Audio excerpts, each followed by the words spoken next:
안녕하세요, 여러분. 오늘도 수요 강좌 가운데에 함께 하신 성도님들을 주의 이름으로 환영합니다. 오늘 수요 강좌 세 번째 시간, 구속자 하나님이 심판하시고 구원하신다는 주제로 강의를 시작하겠습니다. 여러분, 다음 주면은 추석이입니다. 올해는 추석 명절이 다른 해보다 조금은 빠른 편이라고 이야기를 합니다. 어떻습니까? 여러분들 추석 준비하셨습니까? 예전에는 명절을 앞두고서 그런 인사를 했던 것 같습니다. 명절 준비 잘 하셨느냐는 그런 인사들 많이 했었는데 요즘은 명절 잘 보내십시오라는 이야기는 하지만 명절 준비 잘 하셨는지 그런 안부를 묻는 경우는 별로 들어보지 못한 것 같습니다. 아마도 시대가 변하기 때문이 아닐까 싶습니다.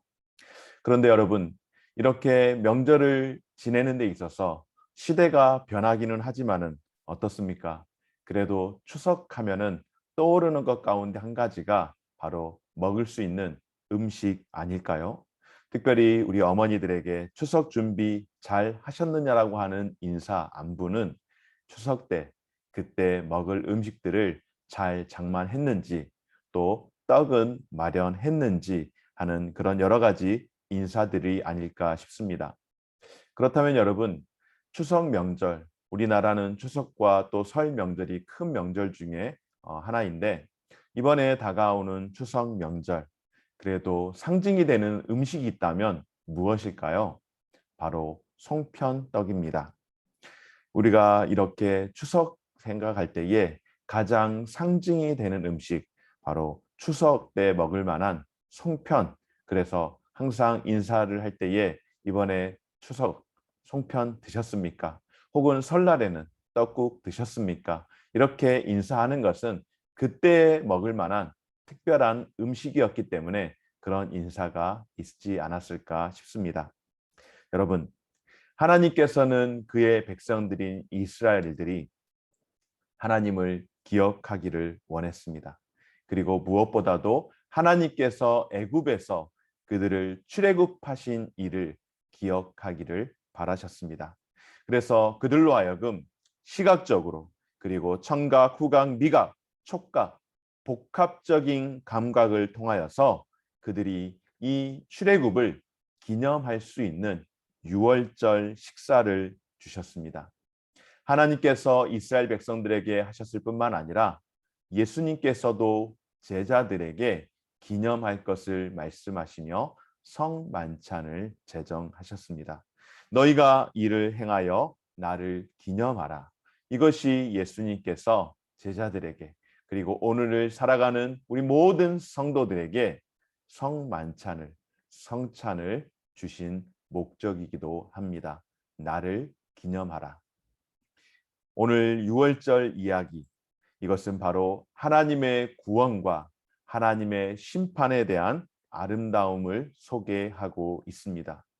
여러분, 심판이 어찌 아름다울 수 있을까요? 그러나 심판을 통한 하나님의 특별한 구원이 있었기에 그것이 아름답다라고 말씀을 하는데요. 오늘 세 가지로 함께 살펴보기를 원하는 것은 첫 번째로 하나님께서 애굽에 경고하신 심판의 엄중함을 먼저 보게 하는 것입니다. 또한 하나님께서 그 진노 가운데에서 누구를 지키십니까? 하나님의 백성을 지키시고 보호하실 때에 하나님께 감사하며 경배할 수 있도록 대속 제물을 허락해 주신 그 은혜에 감사하고 그 은혜의 아름다움을 우리가 볼 수 있도록 오늘 말씀에서 함께 살펴보기를 원합니다. 그리고 세 번째로 하나님께서 심판하실 때에 어떤 일을 하셨습니까? 바로 자기 백성을 넘어가신 일로 인하여서 우리에게 구원을 기념할 수 있도록 하신 사건, 바로 이것이 유월절이라고 할 수 있습니다. 오늘 이 시간, 그래서 유월절 사건을 통하여서 하나님께서 그 택하신 백성들을 어떻게 구원하시는지 함께 살펴보기를 원합니다. 오늘 첫 번째로 함께 보기를 원하는 것은 하나님이 임박한 심판을 경고하십니다. 하나님께서 모세를 통하여서 다가올 심판에 대하여 경고를 하시는데요. 말씀 한번 볼까요? 모세가 바로에게 이르되 여호와께서 이와 같이 말씀하시기를 밤중에 내가 애굽 가운데로 들어가리니 애굽 땅에 있는 모든 처음 난 것은 왕 위에 앉아 있는 바로의 장자로부터 맷돌 뒤에 있는 몸종의 장자와 모든 가축의 처음 난 것까지 죽으리니 애굽 온 땅에 전무후무한 큰 부르짖음이 있으리라. 왕의 이 모든 신하가 내게 내려와 내게 절하며 이르기를 너와 너를 따르는 온 백성은 나가라 한 후에야 내가 나가리라 하고 심히 노하여 바로에게서 나오니라. 아멘. 모세는 이 심판을 경고할 때에 바로에게 백성을 가게 해달라고 요청하지 않았습니다. 모세는 사람의 장자와 동물의 처음 난 것이 죽게 될 것이라고 예언을 합니다. 이제 완악한 마음의 애굽의 통치자에게 심판의 때가 이르게 되었습니다. 특별히 8절 말씀 가운데서 모세는 바로의 신하들이 그에게 절을 하며 제발 떠나가라고 사정하게 될 것이라고 이야기를 하는데 이것은 정말로 아이러니한 것. 바로를 섬기던 바로의 최측근 신하들이 궁극적으로는 모세 앞에서 결과적으로는 모세를 통하여서 하나님 앞에서 완전히 수치를 당하고 심판을 받으며 그들은 더 이상 바로가 아닌 모세 그리고 하나님에게 엎드려 절을 하게 될 것이라는 예고입니다.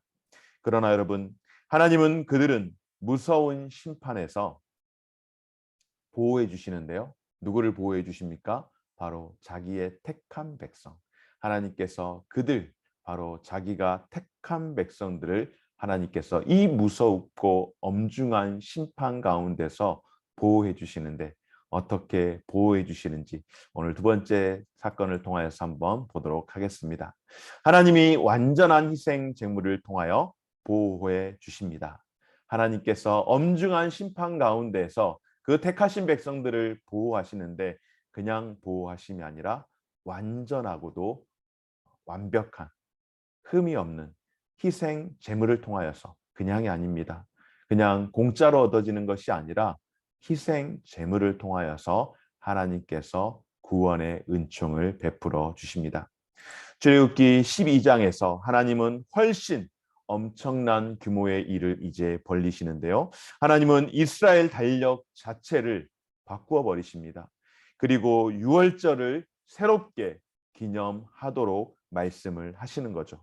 모세와 아론에게 새로운 달력을 소개하시면서 그것이 새로운 시작의 징표가 될 것이라고 말씀을 하십니다.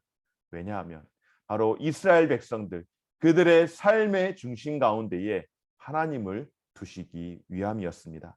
여러분, 마찬가지로 하나님께서 이스라엘 백성들의 삶의 중심 가운데에 하나님을 두시기 위해서 그들의 달력을 바꾸시면서 새로운 새해를 맞이하게 했던 것처럼 저와 여러분의 삶 가운데 우리의 삶의 중심에 언제나 하나님이 함께 하도록 아니 우리의 삶의 중심에 하나님을 두도록 저와 여러분들을 부르신 줄 믿습니다. 여러분, 그렇게 해서 하셨던 하나님의 역사가 무엇입니까? 이 달을 너희에게 달의 시작, 곧 해의 첫 달이 되게 하겠다라고 말씀을 하신 것입니다.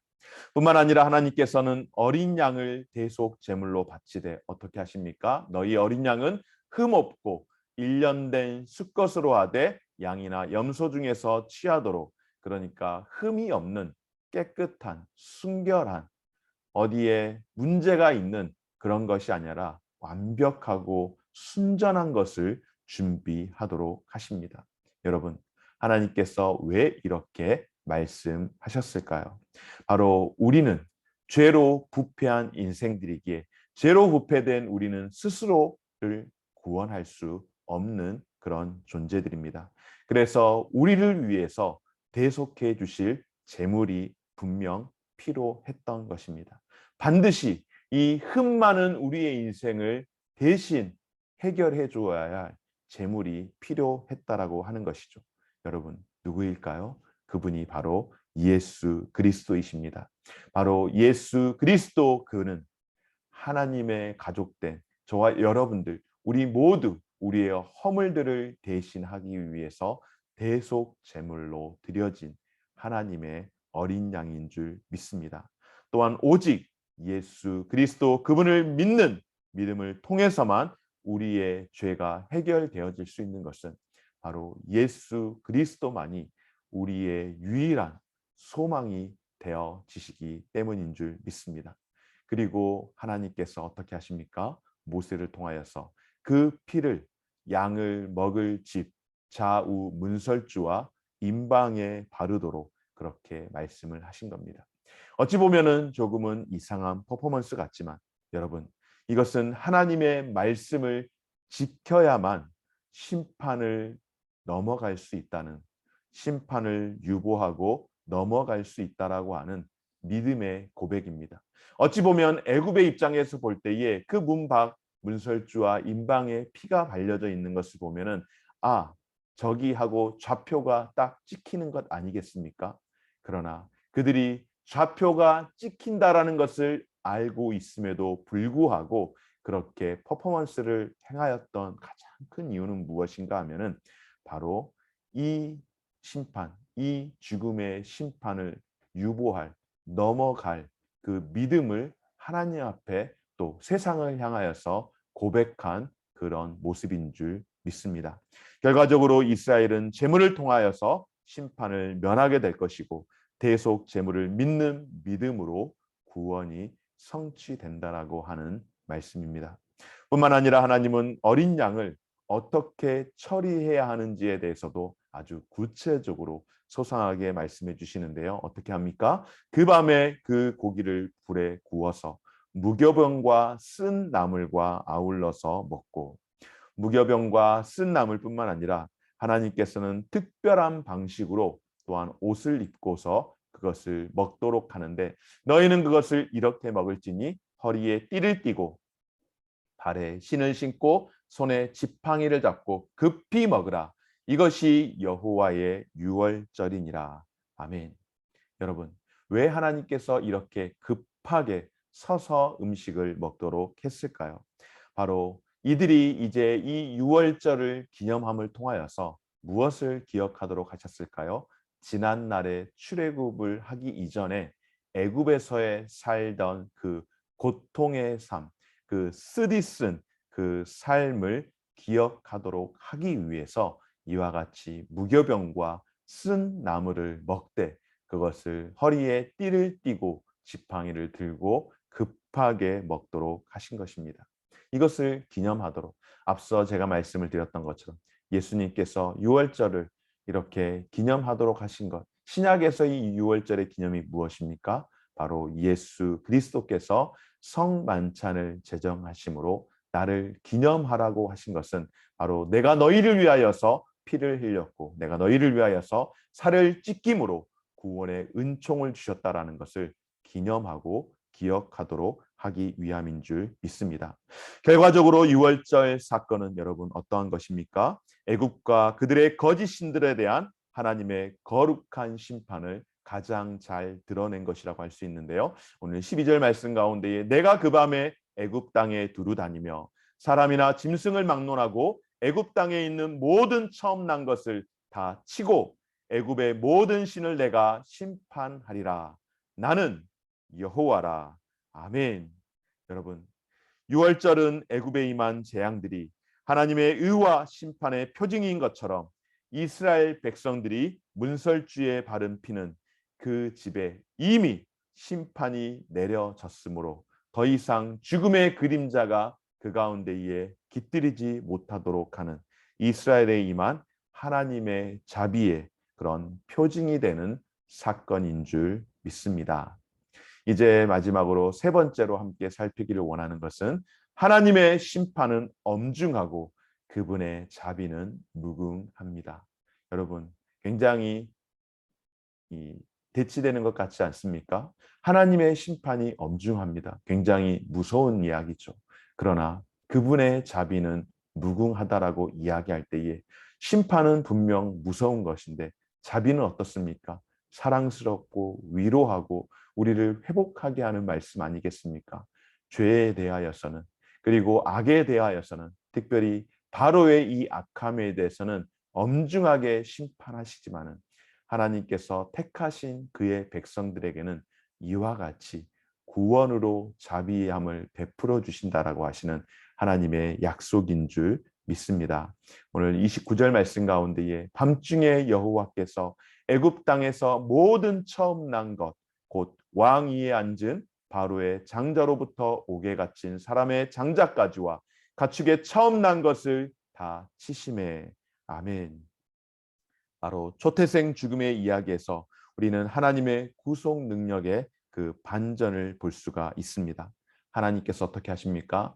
애굽에서 처음 난 것은 다 치시는 겁니다. 그것은 사람의 장자로부터 시작하여서 짐승, 가축의 초태생에 이르기까지 모든 처음 것은 다 치겠다라고 말씀하신 것은, 이것은 구분하지 않습니다.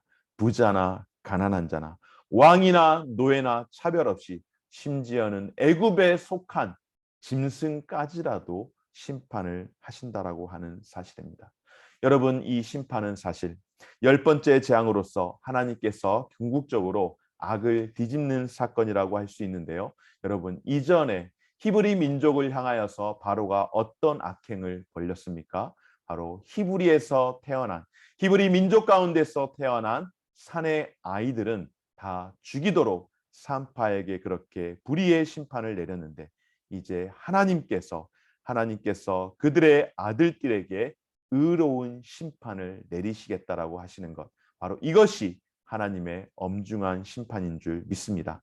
나아가 하나님은 바로의 아들을 비롯한 애굽의 신들을 치심으로써 바로도 그의 아들도 결단코 신이 아님을, 누구만이 신입니까? 오직 유일하신 하나님만, 그분만이 참된 하나님이시며 한 분뿐이시라는 것을 바로 바로의 아들을부터 시작하여서 애굽에 있는 모든 첫것을 다 심판하신 것은 하나님만이 온전한 하나님 되심을 선포하시는 것인 줄 믿습니다. 여러분, 이제 말씀을 정리하려고 합니다. 6월절 이야기를 통하여서 우리가 깨달아야 할 것이 무엇일까요? 첫 번째로, 참된 자유는 세상 죄를 짊어지고 해결하신 하나님의 어린 양 예수 그리스도에게서 비롯되었음을 기억할 수 있는 우리 모든 성도님들 되시기를 바랍니다. 예수님께서 우리를 온전하게 하시고 하나님의 심판 가운데서 저와 여러분, 우리를 보호하시는 유일한 어린 양인 줄 믿습니다. 그러므로 우리는 그분을 통해서만이 구원을 얻을 수 있다는 사실을 다시 한번 기억하시고 확신하시며 아멘 할 수 있기를 바랍니다. 그러므로 두 번째로 우리가 어떤 삶을 살아야 하는가? 바로 하나님의 어린 양을 경배하며 살아가야 할 줄 믿습니다. 이 말씀은 우리를 구속하신 주님을 우리의 입술을 통하여서, 또한 순종하는 삶을 통하여서 하나님을 찬양하며 그분만이 모든 찬양을 받으실 분이시며 또한 영광 중에 거하실 분이시라는 것을 다시 한번 기억하고 확신할 수 있는 우리 모든 성도님들 되시기 바랍니다. 마지막 세 번째로, 하나님의 어린 양을 세상에 우리가 또한 전해야 할 줄 믿습니다. 하나님께서 우리에게 이와 같은 구원의 은총을 주신 것은 무엇일까요? 나만 구원받은 백성으로 살아가도록 하기 위함일까요? 아니요, 그렇지 않죠. 장차 이 말, 심판에 대하여서 일깨우고 우리 죄를 대속하신 예수 그리스도를 통하여서만이 구원이 이룰 수 있다라고 하는 것을 모든 이들에게 또한 전하며 흘려보내는 삶, 그것이 오늘 저와 여러분들에게 하나님께서 주시는 은혜의 삶인 줄 믿습니다. 여러분, 6월절 사건을 통하여서 애굽에 경고하신 하나님의 엄중한 심판은 동시에 자기 백성을 넘어가신 일로 말미암아 구원을 기쁘게 기념할 수 있도록 하신 사건이라는 것을 오늘 저와 여러분들이 다시 한번 기억하며, 오늘 우리가 그 구원에 참여하고 있음을 깨닫고 감사하며 하나님을 예배하는 예배자로서 삶을 살아갈 수 있는 귀한 성도님들 되시기를 바랍니다. 여러분, 오늘 여기까지 강의를 진행하고 마치도록 하겠습니다.